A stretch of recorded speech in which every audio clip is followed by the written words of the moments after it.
This week, we're going to read another parable. You may recall last week's parable about the fig tree, and today we're going to read the parable about the prodigal son. So this is Luke chapter 15, verses 11 through 32. Jesus said, "A certain man had two sons.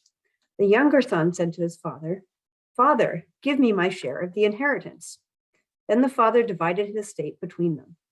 Soon after, the younger son gathered everything together and took a trip to a land far away. There he wasted his wealth through extravagant living. When he had used up his resources, a severe food shortage arose in that country, and he began to be in need. He hired himself out to one of the citizens of that country, who sent him into the fields to feed pigs. He longed to eat his fill from what the pigs ate, but no one gave him anything to eat. When he came to his senses, he said, 'How many of my father's hired hands have more than enough food, but here I am starving to death? I will get up and go to my father and say to him, Father, I have sinned against heaven and against you. I no longer deserve to be called your son. Take me on as one of your hired hands.' So he got up and went to his father. While he was still a long way off, his father saw him and was moved with compassion. His father ran to him, hugged him, and kissed him. Then his son said, 'Father, I have sinned against heaven and against you. I no longer deserve to be called your son.' But the father said to his servants, 'Quickly, bring out the best robe and put it on him. Put a ring on his finger and sandals on his feet. Fetch the fattened calf and slaughter it. We must celebrate with feasting, because this son of mine was dead and has come back to life. He was lost and is found.' And they began to celebrate. Now his older son was in the field. Coming in from the field, he approached the house and heard music and dancing. He called one of the servants and asked what was going on. The servant replied, 'Your brother has arrived, and your father has slaughtered the fattened calf because he received his son back safe and sound.' Then the older son was furious and didn't want to enter in, but his father came out and begged him. He answered his father, 'Look, I've served you all these years, and I never disobeyed your instruction. Yet you've never given me as much as a young goat so I could celebrate with my friends. But when this son of yours returned, after gobbling up your estate on prostitutes, you slaughtered the fattened calf for him.' Then his father said, 'Son, you are always with me, and everything I have is yours.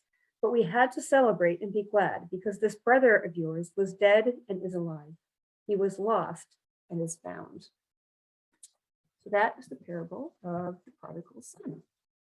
Now, I wonder if the younger son in the story, the one that went away and spent all his riches, if he ever imagined that his father would really welcome him back as a son.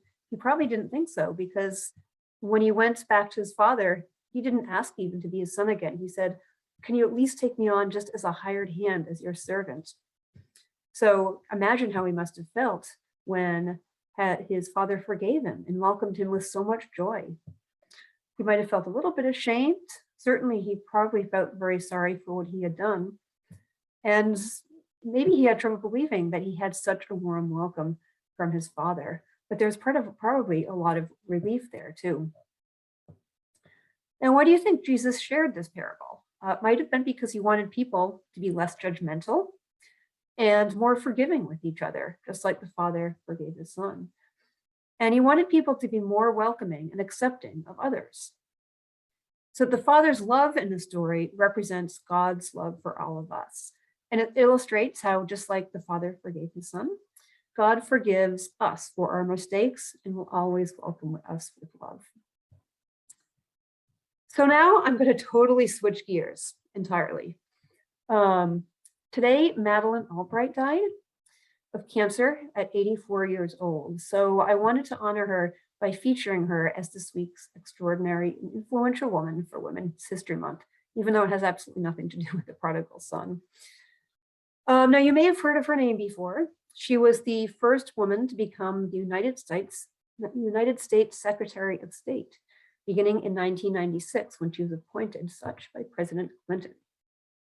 But before I go into her story, why does it matter? And what exactly does the Secretary of State do? So here's just a little bit of a government civics lesson here, so you can understand just how influential Madeleine Albright was able to be in her role as Secretary of State. So the United States government is made up of different agencies that are each responsible for carrying out different duties. And the State Department is one of these agencies. So think of the US government as you and other countries as your friends. So just like you want to get along with your friends and all the people around you, the United States wants to get along with other countries. So back when the United States was first starting out, the founding fathers recognized that the United States would only be successful as a country if it could work with other countries and be involved with what was going on around the world. So the president of the United States already had tons of responsibilities as it was. So it was decided that another group of people within the government would help the president interact with other countries. And in 1789, James Madison formed the Department of Foreign Affairs, which would later become the US State Department. So the Secretary of State is the person in charge of the State Department. And so the Secretary of State is the person most responsible for how the US interacts with other countries around the world. And the Secretary of State is also not just a part of the president's cabinet, which is people that the president has chosen to act as his or her advisors, but the Secretary of State is the highest ranking person in that cabinet, so the highest of the president's advisors. So this is a really important position.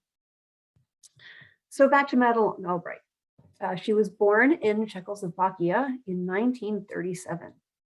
When she was only 2 years old, her family had to escape from Czechoslovakia and flee to England.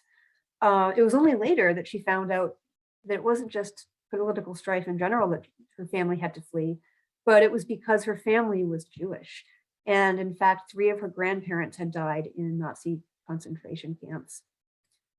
So the family was able to briefly return home to Czechoslovakia after World War II ended, but soon after that, they ended up immigrating to the United States in 1948 after Soviet-sponsored communism seized power in Czechoslovakia's capital city, Prague. So they immigrated and they settled in Denver, Colorado. Now, Madeleine was a very bright child, and enough that she did well in school. And as she got older, she was able to attend Wellesley College. She studied journalism and politics while there. After graduating, she got married, and it was while she was raising 3 daughters, pretty amazing, that she also pursued studies in Russian and in international studies while raising 3 kids. And she earned advanced degrees, including a PhD in Russian and in government. She was first appointed ambassador to the United Nations before she was appointed as Secretary of State by President Clinton in 1996. And this is pretty amazing. When she was voted in, not a single senator voted against her, which seems pretty amazing to me, given the state of things these days. In her role as Secretary of State, Albright fought for increased human rights. She fought for democracy across the world, and she fought to halt the spread of nuclear weapons between countries. She's since published many books and was awarded the US Presidential Medal of Freedom in 2012. Albright was just 84, well, ripe old age or just, it's sort of both, when she died today. But this was after having had a huge impact on our country and the world during her lifetime. So she's a wonderful example of how it doesn't really matter all that much where you start, but it's the effort you put in along the journey that can lead to your accomplishing whatever it is you want to put your mind to. So I will end today's lesson with a quote of hers that I really like.